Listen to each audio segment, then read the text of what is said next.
All right, so today we're going to talk about the final dimension for Christianity, society. So right now we're going to talk about are the authority figures within Christianity and some of the contemporary issues that Prothero brings up in his chapter about how Christianity is changing in the modern world today. Oops, that one, it showed all of them up. But we're going to talk about the first bullet point first, which is the discussion of authority figures. And within Christianity, there are different names for these authority figures. Sometimes they're called priests, sometimes they're called ministers, sometimes they're called pastors, bishops, deacons. There's lots of different figures who are leaders or authority figures within the church.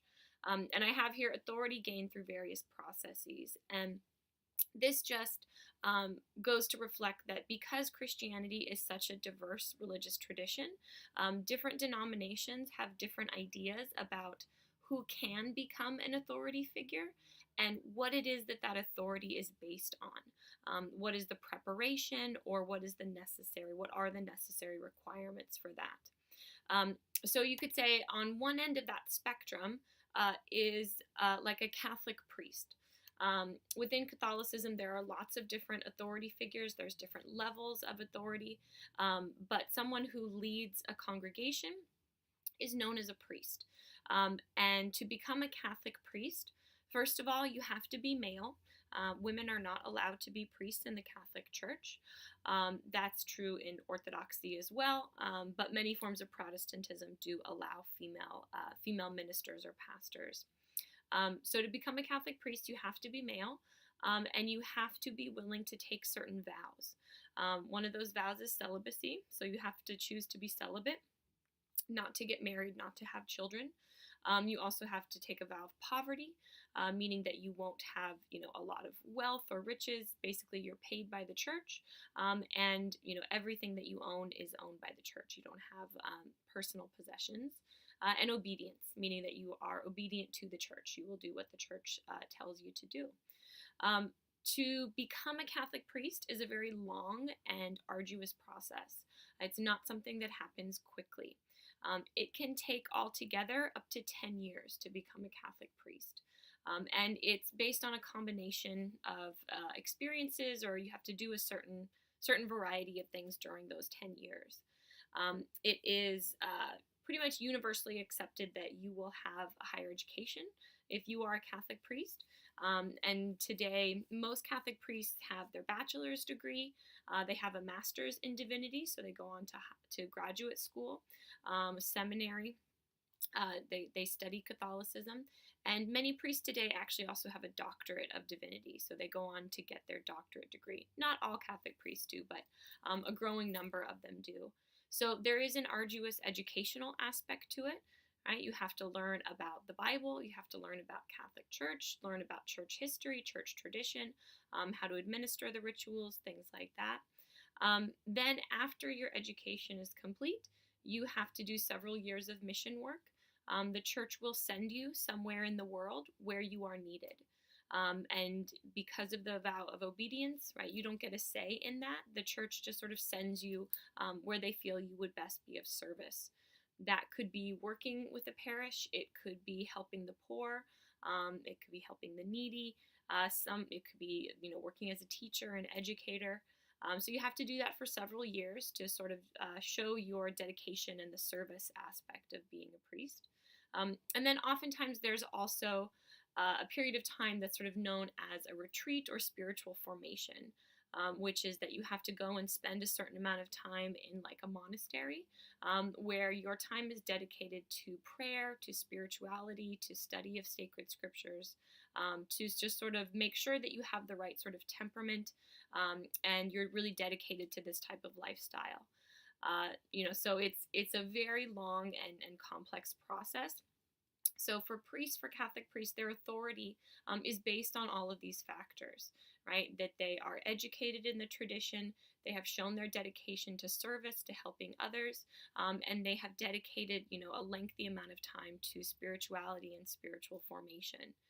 So I'd say that's sort of one end of the spectrum that requires, a lot of preparation to be an authority figure within the church. Then there are lots of, stages in between that. There's lots of denominations. The Orthodox Church, to become a priest, you also have to be a male, but you can be married. So in the Orthodox Church, they don't require celibacy of priests. Some of the higher up levels do require celibacy. But as long as you're married before you become a priest, you can remain married and have a family. They do also have a lengthy process of preparation for that. Sort of more mainline Protestant denominations, Lutheranism, Presbyterianism, it's usually expected that you have a bachelor's degree as well as a master's, and you do some level of service before you become a minister or pastor.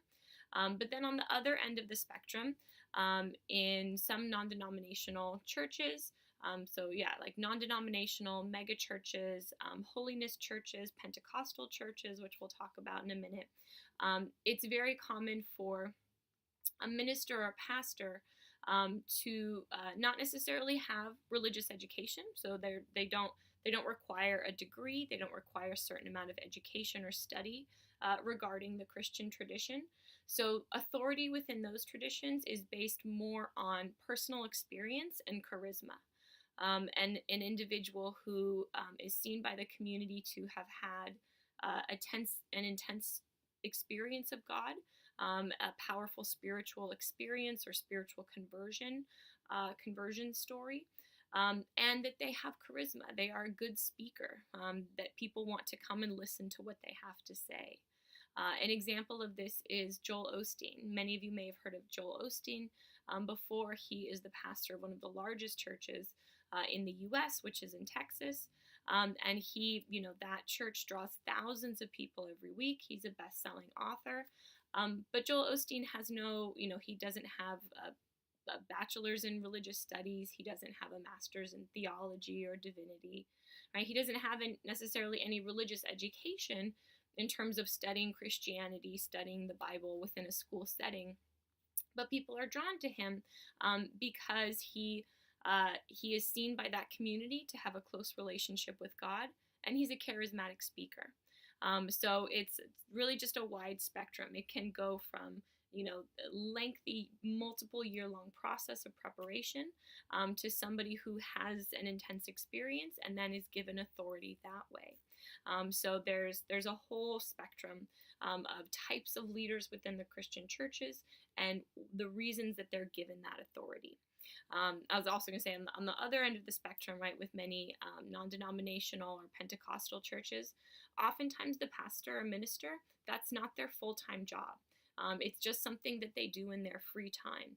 They may have a regular 9-to-5 job during the week, but that's something that they do on their own. They do because they want to be doing it. So for them, it may not even be their actual job or how they make money.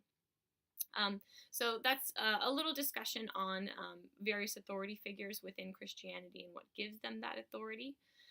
Then the next two bullet points I have down here are from Prothero's chapter on Christianity, where near the end of the chapter he starts to talk about some of the modern trends that are happening within Christianity.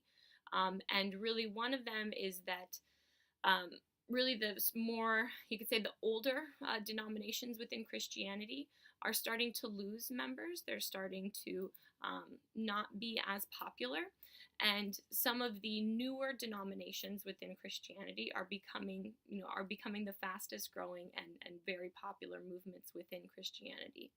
And two examples of that are Mormonism and Pentecostalism. Within Christianity, these are the two fastest growing denominations. Mormonism is a branch of Christianity that started in the U.S. in the 1800s. It started with an individual named Joseph Smith, who had an experience of an angel, and that angel showed him a sacred text that Joseph Smith transcribed.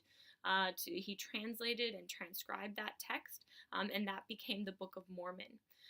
So this religious tradition, which, as Prothero states, Mormons consider themselves Christians because they still do believe in Jesus, they believe in God, they use the Bible as a sacred text. But many other Christians don't consider them Christians because they are what you could say non-traditional. They have some views that are very different from traditional Christianity. For example, they are non-Trinitarian. They don't believe in the doctrine of the Trinity. They believe that Jesus is not equal with God, that he has a special role to play in creation and salvation, but he's not equal to God the Father. But this is a religious tradition that is growing very fast, not necessarily within the U.S., but in many other parts of the world, that the LDS Church is growing very rapidly. And also a branch of Christianity called Pentecostalism, Pentecostal Churches. This started in Los Angeles, so it started pretty close to us, and it's a form of Christianity that really focuses on experience over doctrine or belief, and its experience of the Holy Spirit. So out of all three aspects of the Trinity, Pentecostal churches are very focused on the aspect of the Holy Spirit, and that the Holy Spirit can give individuals an intense experience of God, and can give them power to do things in the world. They're called spiritual gifts. So these are churches that oftentimes have healings are a part of their worship services, people dancing, people singing, people speaking in tongues, which is the belief that if the Holy Spirit descends upon you, you can speak in an angelic language. They tend to be very lively, very active services, and Pentecostal churches are drawing large crowds throughout the world. It is growing in the U.S., but mostly it's growing in Latin America, Africa, and Asia. So this is a version of Christianity, a branch of Christianity that is becoming very popular very quickly. It's surprising to many sociologists of religion that within Latin America it's starting to challenge sort of the dominance of the Catholic Church, which in Latin America the Catholic Church is it's a very strong institution and has been for a very long time. So those are some of the changes that are happening within Christianity. And then the last section that I had you read was called Brown Christians. And this refers to a current trend within Christianity, which is basically that Christianity is losing adherents very rapidly in Europe and North America. Fewer and fewer individuals are identifying as Christian within those areas of the world. However, Christianity is growing in Latin America, Africa, and Asia. So the majority of the world's Christians is starting to move south to what Prothero calls the global south, meaning the southern hemisphere. So Christianity, the sort of the face or the stereotype of the Christian is changing, although as Prothero states, this really isn't something new for Christianity, because Christianity began in the Middle East. So it, as a movement in its beginning, it was very multicultural, very diverse racially, ethnically, linguistically. It's just that it sort of became dominant in Europe and North America for so long that the assumption or the stereotype of the Christian individual was a Caucasian. But that is changing. Most of the world's Christians now are not white.